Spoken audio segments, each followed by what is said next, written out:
എന്റെ സങ്കടങ്ങൾ ഞാൻ ആരോടും പറയാൻ എന്റെ കർത്താവെ. എന്റെ കാലം കഴിഞ്ഞ എന്റെ മോൾ ഒറ്റയ്ക്കായി പോകത്തില്ലേ? പൈസയെങ്കിലും ഉണ്ടായിരുന്നെങ്കിൽ ചികിത്സ വേദമെങ്കിലും വെക്കായിരുന്നു. ഇതിപ്പോ എന്തൊരു പരീക്ഷണമാ. എഴുന്നേറ്റ് സ്വന്തം കാര്യം നോക്കാൻ പറ്റുമെങ്കിൽ അതെങ്കിലും വേണ്ടില്ലായിരുന്നു. എന്റെ കർത്താവെ, നീ തന്നെ എനിക്കൊരു വഴി കാണിച്ചു തരണേ. അമ്മച്ചി, ആരാ അത്?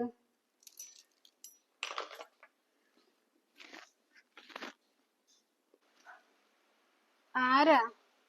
നിന്നെ ഇതിനു മുന്നേ ഇവിടെങ്ങും കണ്ടിട്ടില്ലല്ലോ. അമ്മച്ചി, ഞാൻ കുറച്ച് ദൂരേന്നാ. ഞാനൊരു അനാഥ അമ്മച്ചി.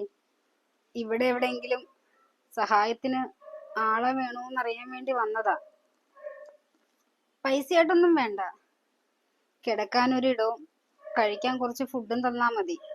നിന്നെ കണ്ടിട്ട് നല്ല കുടുംബത്തിൽ ജനിച്ച പോലെ ഉണ്ടല്ലോ. മോളെ, ഇവിടെ ഇപ്പൊ ജോലിയുടെ ആവശ്യമൊന്നുമില്ല.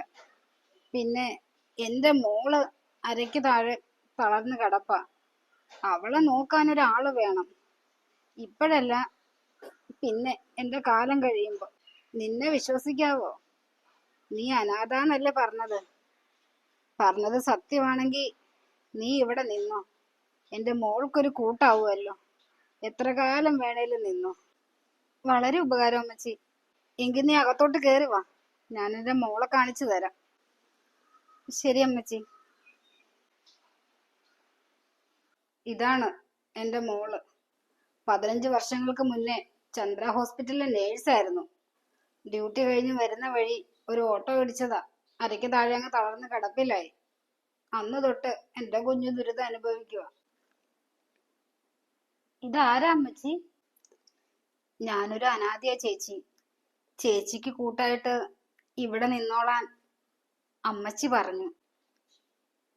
നിന്നെ കണ്ടിട്ട് ഒരു അനാഥയെ പോലെ തോന്നുന്നില്ലല്ലോ. സത്യം പറ, ആരാ നീ ശരിക്കും?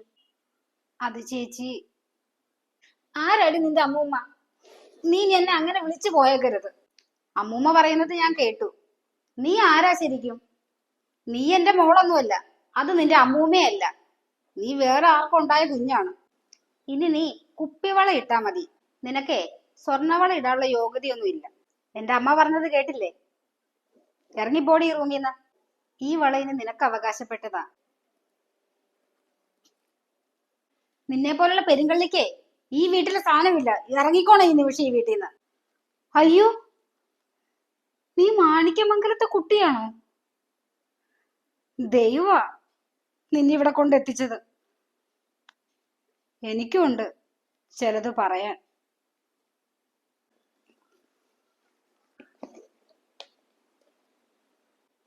അയ്യേ, എന്താ മോളെ? എന്തു പറ്റി? എന്താ ഇത് ഉണ്ടാക്കി വെച്ചിരിക്കുന്നത്? ദോശയോ? ഈ വീട്ടില് ദോശ മാത്രമേ ഉള്ളൂ? എനിക്ക് ദോശയും സാമ്പാറും ഒന്നും വേണ്ട. മോളിപ്പോ തൽക്കാലം ദോശ കഴിക്ക്. രാവിലെ എനിക്ക് കഴിക്കാൻ ദോശയും സാമ്പാറൊന്നും വേണ്ട. എനിക്ക് നൂഡിൽസും ഓംപ്ലേറ്റും മതി. മോൾക്കമ്മ നാളെ രാവിലെ നൂഡിൽസ് ഉണ്ടാക്കി തരാം. പറ്റില്ല, എനിക്ക് ഇപ്പൊ തന്നെ കിട്ടണം നൂഡിൽസും ഓംപ്ലേറ്റും, അല്ലാതെ ഞാൻ കഴിക്കില്ല. ഇങ്ങനെ വാശി പിടിക്കാതെ ചിന്നു, അതങ്ങ് എടുത്ത് കഴിക്കേ. പറ്റില്ലെന്ന് പറഞ്ഞില്ലേ? എടുത്തോണ്ട് പോ എന്റെ മുമ്പിൽ നിന്ന്. ചിന്നു, വന്ന് കഴിക്കുമോളെ. ഈ കൊച്ചെന്തോ ഇങ്ങനെ? ഇതൊക്കെ അഹങ്കാരമല്ലേ? എന്തൊക്കെ ശീലങ്ങളാ പഠിച്ചു വെച്ചിരിക്കുന്നത്. നിന്റെ സ്വഭാവത്തിന്റെ യാതൊരു ഗുണവും ഇല്ലല്ലോ. തന്തയുടെ സ്വഭാവമായിരിക്കും. ഇതാണോ ഞാൻ കാത്തിരുന്ന് കിട്ടിയ എന്റെ കൊച്ചുമകൾ?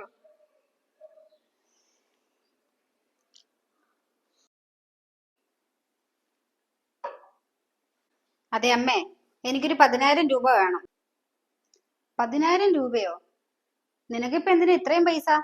ആവശ്യമുണ്ട്, എനിക്ക് വേണം. നീ പഠിക്കുന്ന കുട്ടിയല്ലേ, നിനക്കിപ്പോ അത്ര കാശിന്റെ ആവശ്യമൊന്നുമില്ല. അമ്മയ്ക്ക് പൈസ തരാൻ പറ്റൂല്ലയോ? തരാൻ പറ്റില്ല. അപ്പോ അമ്മയ്ക്ക് പൈസ തരാൻ പറ്റത്തില്ലല്ലേ? കാണിച്ചു തരാം, നോക്കിക്കോ.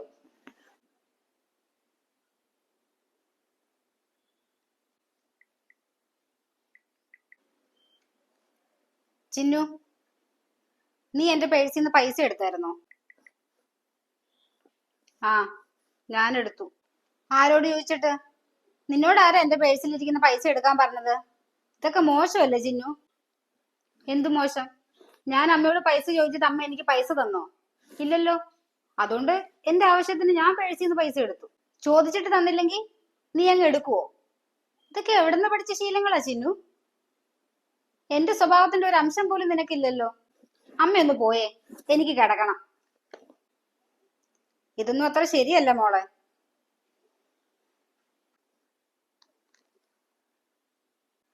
നമുക്ക് എവിടെയോ തെറ്റ് പറ്റിയ പോലെ എന്റെ മനസ്സ് പറയുന്നു. എന്താന്നറിയില്ല, കുറച്ച് ദിവസങ്ങളായി വല്ലാത്തൊരു പെടച്ചില്. എനിക്കും ഇത്രകാലം ഒരു സമാധാനമൊക്കെ ഉണ്ടായിരുന്നു ആ ലിസീനെ കണ്ടുമുട്ടുന്നത് വരെ. അതിനുശേഷം നമ്മുടെ ജീവിതം തന്നെ മാറി മറിഞ്ഞു. നിന്റെ ഒരു സ്വഭാവം ആ കൊച്ചിന് കിട്ടിയിട്ടില്ലല്ലോ. നിന്റെ ഒരു ഫേസ് കട്ടും ഇല്ല. പിന്നെ നിന്റെ കെട്ടിയവന്റെ മുഖത്തെ അതേ കറുത്ത പാട് വരച്ചു വെച്ചതുപോലെ അതിന്റെ മുഖത്തും ഉണ്ട്. എന്നാലും എന്തെങ്കിലുമൊക്കെ ഒരു ഗുണം നിന്റെ കിട്ടേണ്ടതല്ലേ? എനിക്ക് ചില സംശയങ്ങളൊക്കെ ഉണ്ടമ്മേ. ഇപ്പൊ ഒന്നും പറയാറായിട്ടില്ല. നോക്കട്ടെ, എന്റെ സംശയങ്ങളൊക്കെ ശരിയാവരുതേ എന്നാണ് എന്റെ പ്രാർത്ഥന.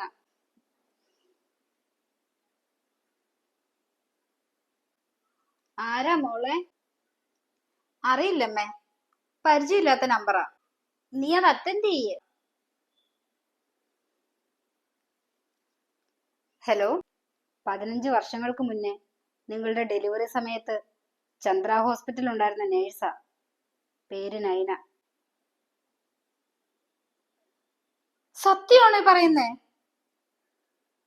എന്താ മോളെ, എന്തു പറ്റി? ഞാനും ലിസിയും പണ്ട് തൊട്ടേ സുഹൃത്തുക്കളായിരുന്നു. ആ സമയത്താണ് ലിസി ഒരാളെ പരിചയപ്പെടുന്നത്. പേര് രാജശേഖരൻ. ആ സമയത്ത് അവൾ എന്നിൽ നിന്നും പതിയെ അകന്ന് അയാളുമായി അടുപ്പം കൂടാൻ തുടങ്ങിയിരുന്നു. പക്ഷെ അയാൾ അവളെ ചതിച്ച് മറ്റൊരു പെണ്ണിനെ വിവാഹം കഴിച്ചു. പിന്നീടാണ് അവൾ അറിയുന്നത് അവൾ ഗർഭിണിയാണെന്നുള്ള വിവരം. പിന്നീട് 9 മാസങ്ങൾക്ക് ശേഷം ഒരേ സമയത്ത് ലിസിയും രാജശേഖരൻ്റെ യഥാർത്ഥ ഭാര്യയും ചന്ദ്ര ഹോസ്പിറ്റലിൽ ഡെലിവറിക്ക് വേണ്ടി വന്നു. ആ സമയത്ത് ലിസി എന്നോട് ആവശ്യപ്പെട്ടു, നീ എനിക്കൊരു വാക്ക് തരണം. നീ എനിക്ക് പിറക്കുന്ന കുഞ്ഞിനെ യഥാർത്ഥ അച്ഛന്റെ കൈകളിൽ ഏൽപ്പിക്കണം. എന്നിട്ട് അയാളുടെ ഭാര്യയിൽ പിറക്കുന്ന കുഞ്ഞിനെ എന്നെയും. എനിക്ക് പിറക്കുന്ന കുഞ്ഞിനെ അയാൾ ലാളിച്ചാ മതി. അയാൾക്കുണ്ടാകുന്ന കുഞ്ഞിനെ ഞാൻ നരകിപ്പിക്കും. നീ എനിക്ക് വാക്ക് തരണം. ഞാൻ അവൾക്ക് വാക്ക് കൊടുത്തെങ്കിലും എനിക്കെന്തോ എൻ്റെ മനസാക്ഷി അതിന് അനുവദിച്ചില്ല. ഞാൻ ആ തെറ്റിന് കൂട്ടുനിന്നില്ല. ലിസിക്കുണ്ടായ കുഞ്ഞിന് അയാളെപ്പോലെ മുഖത്തൊരു കറുത്ത പാടുണ്ടായിരുന്നു. ലിസി ആ കുഞ്ഞിനെ മാറ്റും മുൻപ് ഞാൻ സ്വന്തം കുഞ്ഞിനെ രാജശേഖരന് കൈമാറി. അതിനുശേഷം ലിസി എന്നോട് മിണ്ടിയിട്ടില്ല. അമ്മേ, ഞാൻ എന്റെ സ്വന്തം കുഞ്ഞിനെയാണോ ഈ വീട്ടിൽ നിന്ന് ഇറക്കി വിട്ടത്? ഞാനിനി എവിടെ പോയി തരാം എന്റെ മോളെ? എന്റെ കൊച്ചുമോളെ ഞാൻ എത്ര വിഷമിപ്പിച്ചു. അതിപ്പോ എവിടെയാണോ എന്തോ. മോള് വിഷമിക്കണ്ട. മോളുടെ അമ്മയ്ക്ക് സത്യങ്ങളൊക്കെ മനസ്സിലായി. മോളിന് ധൈര്യമായിട്ടാ വീട്ടിലോട്ട് ചെല്ലാം. ശരി ചേച്ചി, എല്ലാത്തിനും വളരെയധികം നന്ദിയുണ്ട്.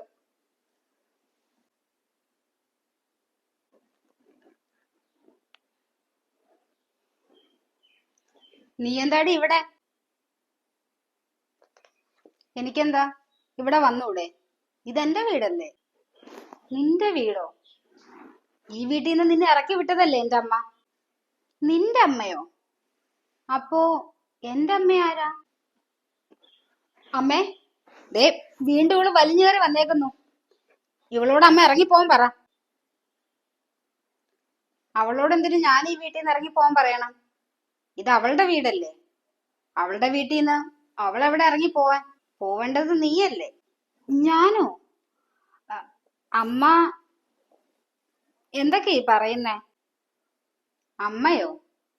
ഏതമ്മ? അപ്പോ ആ ലിസി ആരാ നിന്റെ?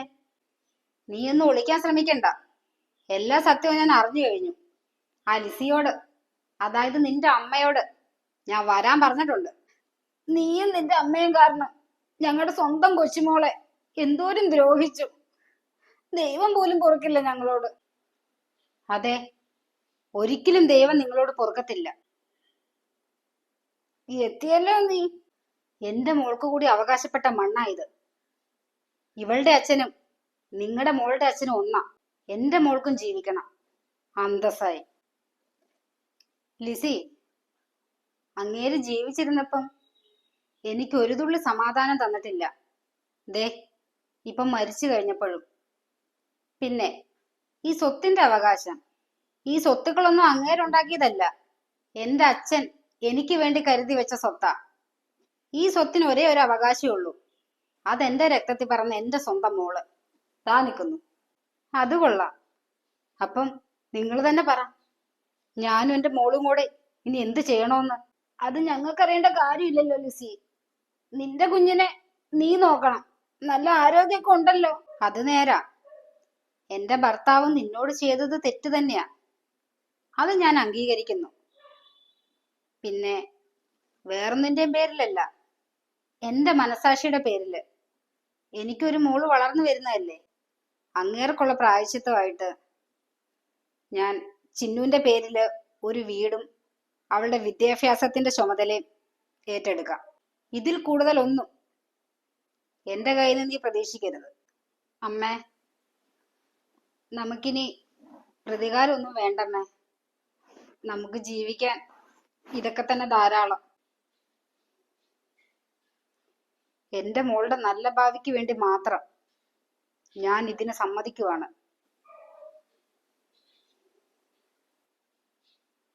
വാ മോളെ.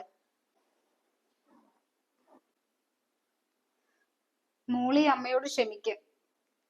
അമ്മയ്ക്കൊരു തെറ്റ് പറ്റിപ്പോയി. അവളോട് മാത്രമല്ല, ഈ അമ്മൂമ്മയോടും എന്റെ മോള് പൊറുക്കണം. അയ്യോ അമ്മേ, അമ്മൂമ്മേ, എനിക്ക് നിങ്ങളോട് ഒരു ദേഷ്യവും ഇല്ല. നിങ്ങൾ സത്യം അറിയാതെ എന്നോട് അങ്ങനെയൊക്കെ പെരുമാറിയതല്ലേ. ഇപ്പൊ എല്ലാവർക്കും സത്യം ബോധ്യപ്പെട്ടല്ലോ. എനിക്കത് മതി. എനിക്ക് നിങ്ങളെ രണ്ടുപേരെ തിരിച്ചു കിട്ടിയില്ലേ, എനിക്കത് മതി.